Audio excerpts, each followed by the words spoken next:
యాదవ్ సెటైర్లు వేశారు. కూటమి ప్రభుత్వానికి భయపడి ప్యాలెస్కే జగన్ పరిమితమయ్యారని విమర్శించారు. ప్రజాస్వామ్యంపై ఏమాత్రం సంబంధం లేకుండా రాజకీయ లబ్ధి కోసమే దండయాత్ర చేయడం జగన్ నైజమని ఫైరయ్యారు. ప్యాలెస్లో కూర్చొని కలలు కంటూ ఉండడమే జగన్కి తెలుసని ఎద్దేవా చేశారు. ఇప్పటికే వైసీపీకి తగిన గుణపాఠం రాష్ట్ర ప్రజలు చెప్పారని గుర్తు చేశారు. జగన్కి మానసిక పరిస్థితి బాలేదని విమర్శించారు. ప్రజలను భయపెడుతున్నారు. ఒకవైపు దండయాత్రలు చేస్తూ ఎక్కడికంటే అక్కడికి ప్రజా సమస్యలను పట్టించుకోకుండా రాజకీయ లబ్ధి కోసం దండయాత్రలు చేయడం, ఆ క్రమంలో పోయిన ప్రతి చోట దాడులు చేయడం, కొన్ని చోట్ల మామిడికాయలను దొక్కించడం, కార్లతో కొన్ని చోట్ల తలకాయలను దొక్కించడం చేస్తున్న ఒక విష సంస్కృతికి అలవర్చుకున్న ఒక పార్టీ బెదిరిస్తే ప్రజలు బెదిరిపోయే వాళ్ళు లేరు. వాళ్ళు ఎవరిని బెదిరిస్తున్నారు? ప్రజల్ని బెదిరిస్తున్నారు.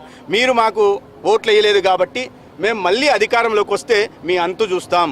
ఏ గ్రామాల్లో ఉన్న వాళ్ళని, అభివృద్ధి కాంక్షించే వాళ్ళని, ప్రజాహితం కోసం పనిచేసే వాళ్ళందరినీ గుర్తించి డిజిటల్ బుక్ అని మీరు అధికారంలోకి వచ్చేది లేదు, చచ్చేది లేదు.